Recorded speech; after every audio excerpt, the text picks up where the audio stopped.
r/NoSleep. Posted by u/Dwovar. My hometown has rules. Rule 4. By now I bet a lot of you are trying to figure out what's going on. With each advancement in technology, we've tried VHS camcorders, digital cameras, video recording, cell phone cameras recording on every street corner, infrared recording.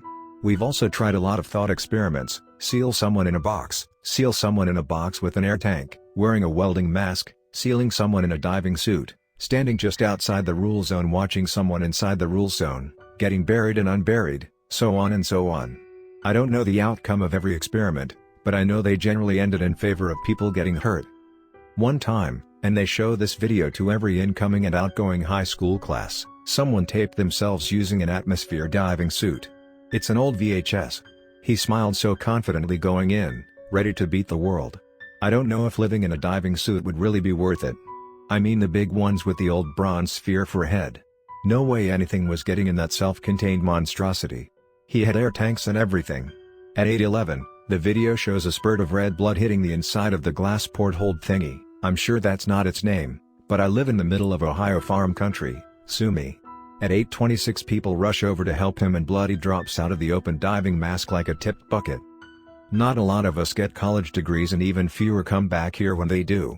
You can't bring friends or significant others home. If anything, you try to visit them and their family. Another spring break of not having to close your eyes. The drop of a hat is reason enough to stick with a dead-end date. Writing that down feels a little shameful, but I don't care. I've done it and I would have done it again if I hadn't graduated single. I'd move in with someone if it meant not coming back here. In fact, I seriously considered going homeless in Tennessee instead of coming home. Knoxville has a lot of different charities set up to care for the homeless, and life could be worse than sleeping in homeless shelters and begging for a few bucks. It hurt my pride too much, in the end, to take up the same space as people who actually had no other choice, when my life at home was just difficult. I did bring home a significant other once. She was a year younger than me but at the same point in her degree. She was smart as a whip and genuinely believed in the supernatural. I opened up to her, at one point, about our town's rules. I'd received a call from Navia and Duke at 7:45 and it had gone long. Navia slammed the receiver down at 8:09. We'd been on speakerphone, Zainab being absolutely adored by Navia, but it startled Zainab. I'd been living on campus for 2 years, staying over the summer by working at the ag department as a gardener to keep my campus housing. Zainab stayed with me even though she wasn't technically allowed to, but her RA was her cousin and would turn a blind eye. I didn't mean that to be a pun. It had been long enough that I didn't reflexively think of 8:10 as a rule. I hadn't forgotten, it just wasn't automatic. After thinking a minute I smacked my forehead and exclaimed, "Oh. Rule 1, right." That was the beginning of an uncomfortable conversation. Zainab was intrigued. "What's Rule 1?" she asked, genuine curiosity in her voice. My guard went up instantly. "Huh? Oh, just some silly hometown thing. It's a superstition." I lied. Maybe I'm a bad liar, or maybe Zainab is just as smart as I said. "Your stepmom isn't superstitious," she said. "What? You're crazy. How do you know that?" I was already on the back foot after 2 exchanges and already knew where this was going. "We talk when you're at class or work. She calls to talk to me." She waggled her eyebrows. "She said she likes me better than you." I gawped at her and she shrugged. "I'm not surprised." "You snore." Sensing a chance to completely change topic, I grabbed at it with all I had. "What do you mean she calls you when I'm not here? On purpose?" Zainab grinned. I love that grin. "Yes, she does. I talked to her about my father, who is extremely superstitious. I heard him whispering that I would get accepted to an American college 40 times the night I sent my applications out. He always carries a black cloth because of the black cat that lives nearby, and he has never, in his entire life, entered a house with his left foot. And that necklace you love when I wear it naked." She raised her dark eyebrows. "It's supposed to protect against the evil eye." She staggered forward, arms out, her voice warbling with mock horror. Her moaning ended in giggles. "Why didn't she tell me?" I stammered. "Why didn't you tell me you'd been talking to Navia?" Zainab smiled and shrugged in that arrogant way she did. "Why are you trying not to tell me about your town's rules?" My breath whooshed out. "I don't really want to talk about it, babe," I said, shyly looking away. "It's uncomfortable." She put a hand on my chest and said my name in a tone that rattled down my spine. "You have nothing to fear from me, Guzlarim." I sank onto my bunk, and Zainab descended beside me. "You're going to think I'm crazy," I said, deflating. "Maybe," she said, "but then I will love a crazy man." With a deep break I recounted to her the rules of my town and the different things I knew happened to people who break them. I started slow and spared her the details I haven't spared here, the gory ones or the sickliness I felt witnessing them. That's not to say I spared her the full danger of breaking them, I just didn't make it sound gross. When I stopped talking, rambling like I do here sometimes, she stared at me in silence for a long time. Then she put her arms around me and hugged me. Not the sensual hug she used when she was aroused or the sad hug she'd give me when Duke called to tell me they'd put down my old dog. Just a solid hug, one that implied a landing of stability and strength. I cried, I think, although I don't remember crying, just tears running down my cheeks as I was able to stop holding in my hometown's weighty problems. "We will visit your hometown, together, next summer," she said. I tried to jerk out of her hug, but she held me tight. She was an accomplished softballer and enjoyed boxing. Yes, I hit my girlfriend, but it was okay because she dropped her guard. No, she said, as I began to protest, "I will go with you and we will follow the rules. I will follow the rules." Her eyes locked on mine. Beautiful eyes of rich brown flecked with golden hues. "I don't want you to. You'll get hurt. That town kills the soul. Navia and Duke have missed you so much. She can't leave the bar unmanaged and Duke. She says Duke can't be trusted to drive long distances without spacing out. Family is important and we're going to visit yours." Her voice was strung like a steel cable, flexing without giving an inch. "And next year you can visit my family. We have all sorts of rules and one of them is very definitely don't marry a white American boy. It will be fun." I cried for a while and Zainab just held me until I relented. I kept hoping she might forget by next summer, or maybe we'd be broken up by then, or maybe she'd just find the idea of rural nowhere Ohio uninteresting. Unfortunately, for her, she did not forget. Her conversations with Navia became more common, happening once a week. Navia had been extremely gun-shy about the idea at first, until Zainab admitted I'd talked about the rules.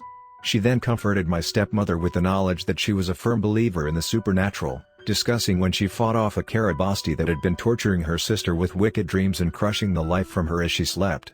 Or when she learned to guard her village's historic 13th century Ottoman well frequented by visitors. Within was a Chesma Iasi that tempted children into climbing in and drowning. She ignored the creature's soothing calls while catching little tourist kids who tried to climb up it. In time Navia, Duke, and Zainab were all on board with the visit, leaving me the only one with reticence. By the end of the semester my grades were suffering as I tried to cope with the stress of taking her to that town. This town. I finished with my lowest grades yet enforcing that 5th bank training semester. However, Zainab was thrilled. "You remember the bells for Rule 1, yes?" I asked nervously in my 1990 GMC Sierra, rolling down in State Route towards town. "Closed at 8:09 and open at 8:26. "Check," was all she said, a look of calm and ease about her. "Don't even look up from noon to 1:30, okay? I know you have to look at the second sun but if you look up your eye will probably be drawn to it." Check. Again. "Birds, don't even look at birds.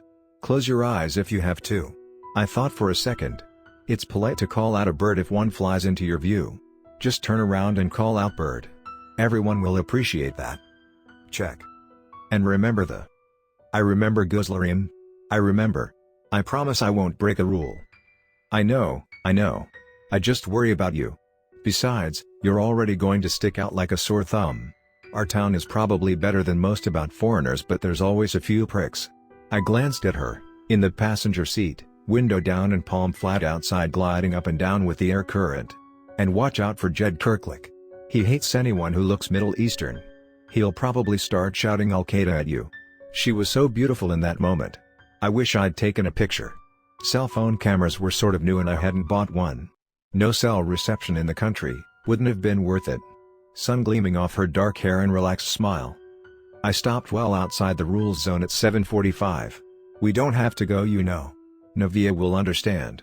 Duke'll probably forget you were coming at all in a week. We could turn around and get a hotel in Cincinnati.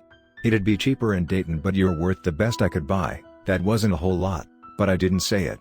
"We wouldn't have to get dressed all summer, you and me." "I know you're scared," she put her hand on my arm, "but I promise I will follow the rules." She leaned awkwardly across the center console and kissed me lightly. "Look, I even set an alarm on my phone." I glanced at the screen, confirming her statement as fact. I relented and took her into town. The phone started beeping at 8:05 and the 8:10 bell rang at 8:08. I stopped the truck, held her hand, and closed my eyes. We talked, but I spent most of my time warning her to keep her eyes closed. It felt like forever, but she did it. At 8:26 the bell rang and I opened my eyes, tracking over her face to be sure it was true. Both eyes were there and she smiled at me. Dinner with Navia and Duke went well. To this day Navia laughs and says she'd trade me for Zainab any day. Duke was in rare form. He even got out his guitar and sang some Western songs and even a jazz number he learned just for Navia. I was incredibly hopeful. I'd be lying if I said I didn't see a long-term future with her and children and a house far away from this place. I was setting her up in the bathroom with her toothpaste and hair care accessories and whatnot. Giving her little kisses.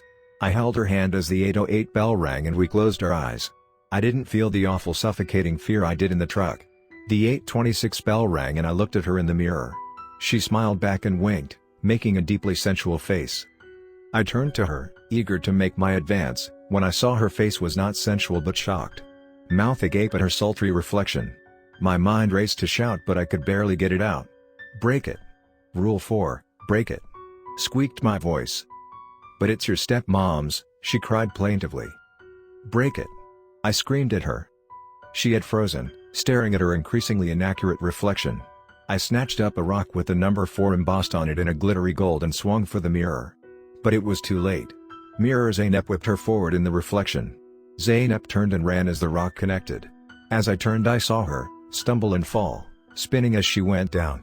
Her eyes straining against the connections of its arteries and nerves. Then, as I saw in the glitter of mirror flying past, reflection Zainab clenched her hand into a brutal fist. Zainab's eye burst in a gooey crush, like a popped water balloon, and vanished.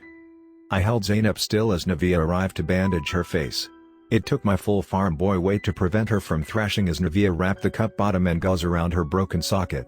Duke snapped out of his trance on the couch, looking queerly for a moment before springing for the phone. The doc was there in 35 minutes, lightning fast for our country town. I rode in the station wagon ambulance all the way to her ocular surgery ward, pain that I couldn't be in the back with her. As I sat in the waiting room while he and a nurse operated I swore on everything in my life. I'd never break that rule, not after Zainab. I would be the thing that drove her away, drove her out of my life. I hate Rule 4, not in the clinical way I hate Rule 2 but in a deeply personal, spiteful way. If your reflection looks off, break it.